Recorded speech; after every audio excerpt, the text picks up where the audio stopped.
to Healthy Perspectives with Jeremiah, a podcast that brings you current social and cultural issues through a clinical lens.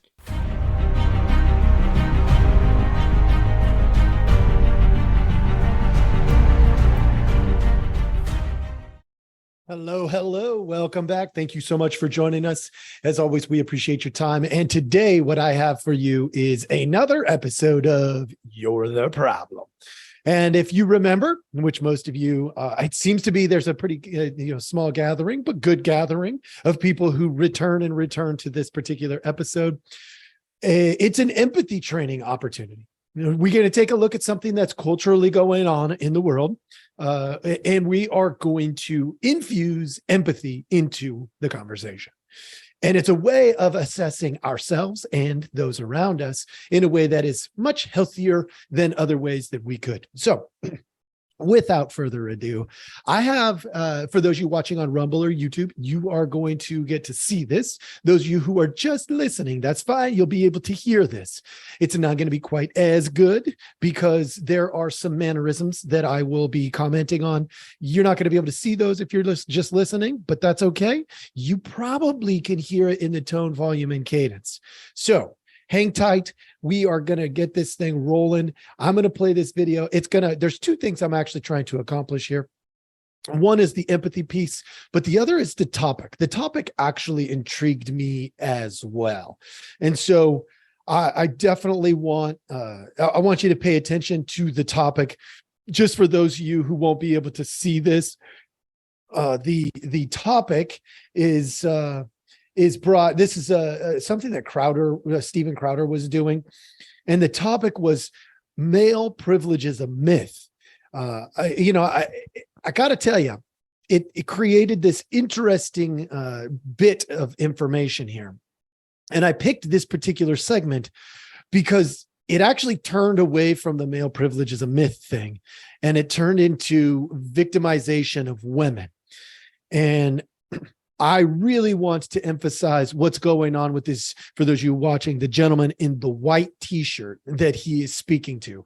Not only that, but there's a fair amount of insensitivity on Crowder's part when he is speaking to this kid, because it's pretty obvious from me as a clinical professional to see what's really going on for this guy. And it definitely is much less to do with the male privilege is a myth conversation. So take a look at this, and then we will reconvene. To have fewer. Let me boil it down in a way that maybe might be reductive. I would like to read far more headlines, okay, that say rapist shot dead in a ditch by a woman with a .38 special than woman raped on campus because of some concealed carry law. Okay. Well, okay, so I don't want female victims. Headlines that have nothing to do with rapists. I would exactly. You know why? But how do you stop it? Why do you have to carry Rape is a illegal gun to kill a male rapist when that male could just not rape in the first place? I know. Wouldn't that be great? Yeah. Wouldn't it be be fucking great? Yeah. Do you know why? Wouldn't it be great if men didn't rape? Yeah. Who are you arguing with? You're Don Quixote fighting windmills, man. We all agree rape is bad. You think I'm here saying rape is good? How can they get away with it? They don't get away with it. They don't get away with it? No. They get away with it on this motherfucking campus. Really? Yes, they fucking do. Okay. Give me names. We stopped it within the first 2 weeks. Right there. Oh my goodness, I'm having some technical difficulties. So the reason we stopped it right there is because that was far enough for us to have our conversation. Now you can see, even though this was the male privilege conversation originally, that portion had zero to do with male privilege, and it had a ton to do. This kid, unfortunately, I ended up paying more attention, watching more of that video. You are welcome to go do that. But this kid clearly had an event that impacted his life. An event where a woman, maybe a former student that he knew, or a mom or a sister, was raped. It is clear as day that this is a trauma response. Now, you're going, well, he didn't get raped. How does he have trauma? Well, there's a thing called secondary trauma. And secondary trauma is a real thing. When somebody we love is victimized, that's different than the victim mentality. You can go back and listen to other podcasts that I have done on the victim mentality. That is a different thing. That is a weakness. That is us attributing ourselves to being weak. And therefore we assume that we will be the victim. That's not the same thing. This kid had been exposed to somebody who was truly traumatized. And he, in this particular situation, adopted that trauma as though it's his own. Now, we do that as a form of connecting with people that we love and care about. Unfortunately, it is an unhealthy version of connection. Now, am I justifying that somebody was raped? Never. For those of you who know me, I would not do that. What I'm simply trying to explain is that if we are going to empathize with this young man, we have to start by seeing it for what it is, reality. And reality, and by the way, there was a woman in the background who was siding with this kid. Okay. Now, reality is he is not talking about male privilege. He is talking about a friend of his or somebody that he loved and cared for that was raped, maybe more than one. And he was carrying the torch for them. Now, that's really important because we need to empathize with all people involved.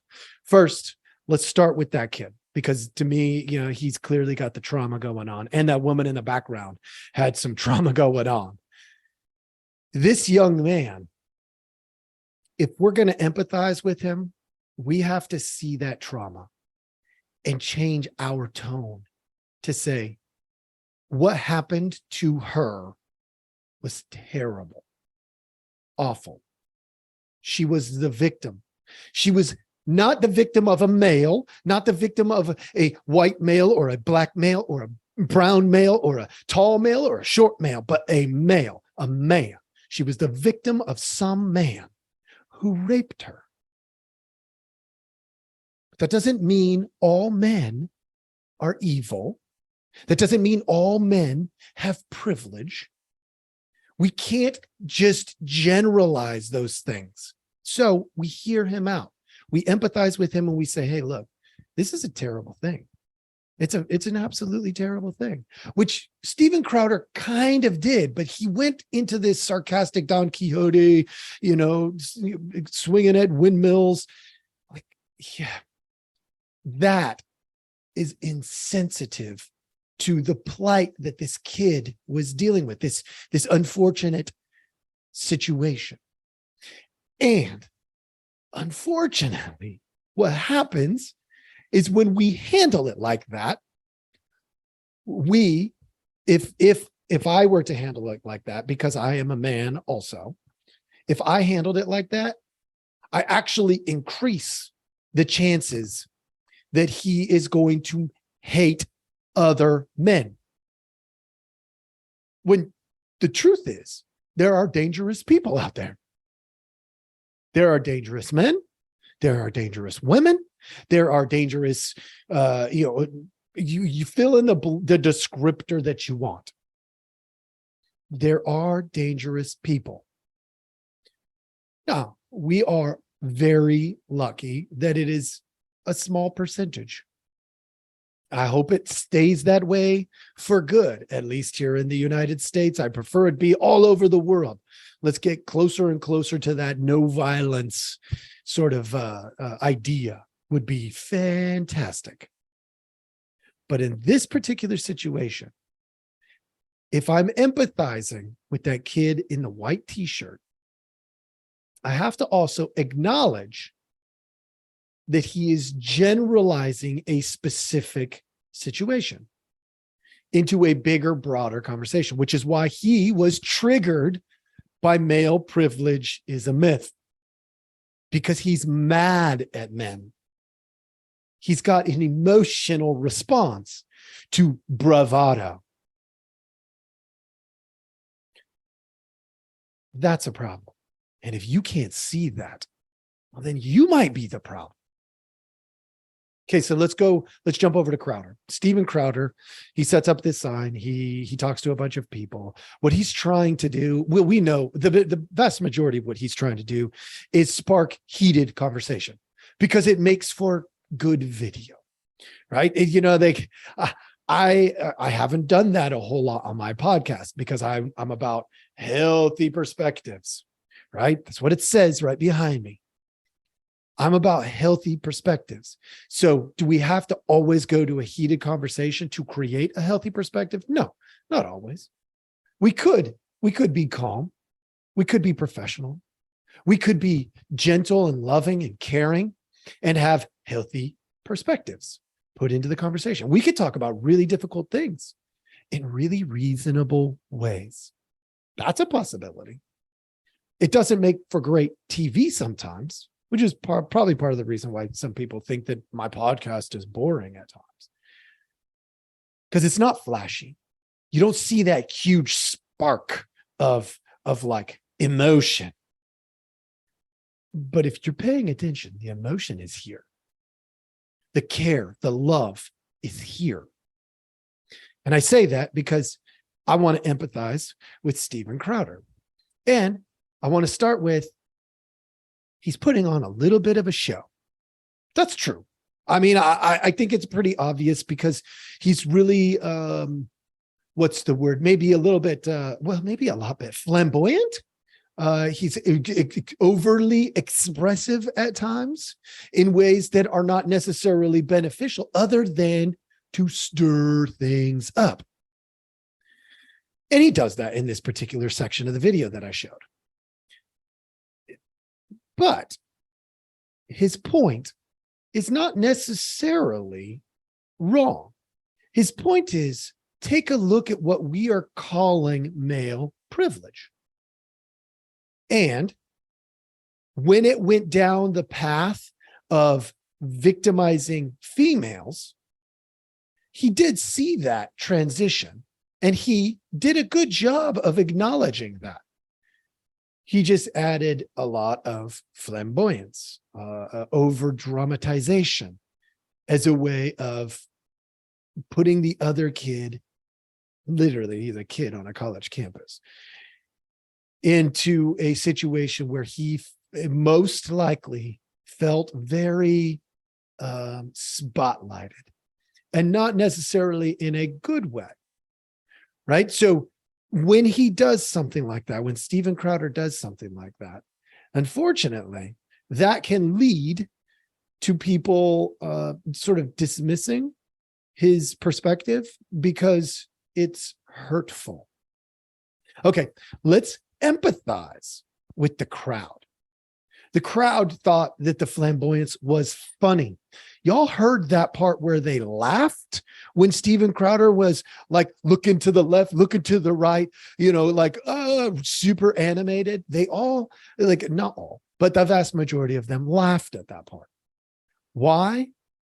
That's why Steven Crowder does this stuff.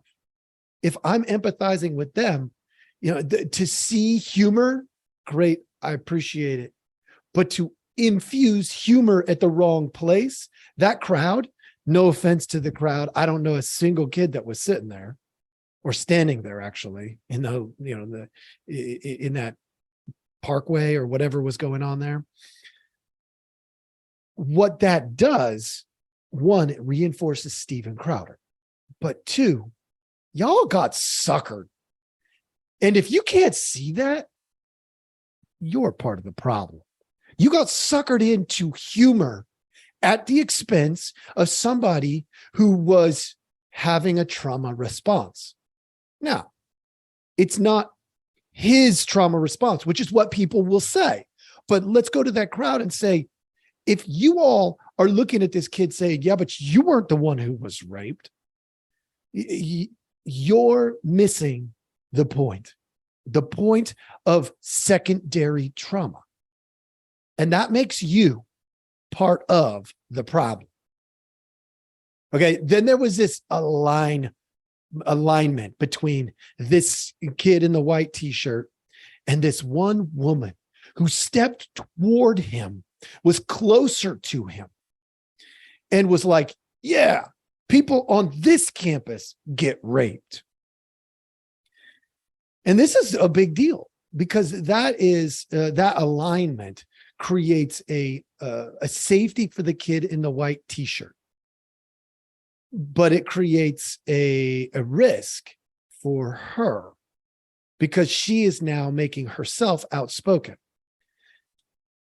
Was she seeing something that the rest were not? Yes, she was. And in this particular case, from a clinical lens, I would say she is attempting to align to protect. That's that whole motherly and fatherly instinct to protect, to create safety. And I got to be honest, I really appreciated it. Now, I wish that it had been handled better than this was. But at the end of the day, what it does for us, for you and me in here, was it created some really good opportunity for you and me to explore empathizing with some different people in this scenario. Some did a really great job, some not as great. That's okay. That's part of the process.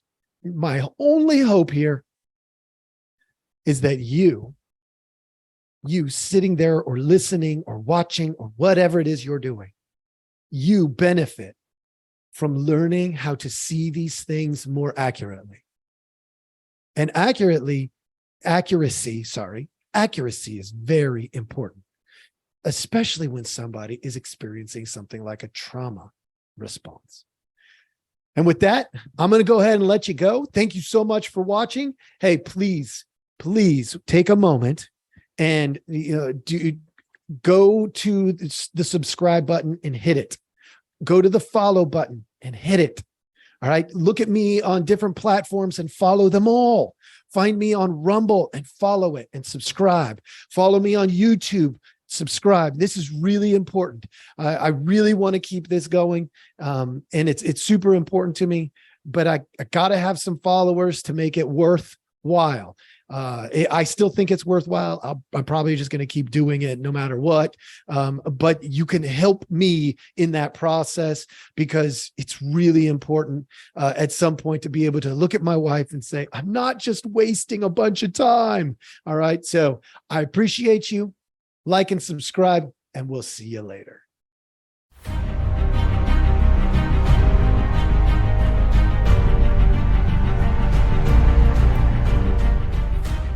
Thank you for listening. We hope you enjoyed the show. Take a look at the details of our podcast for links to our website and other helpful information.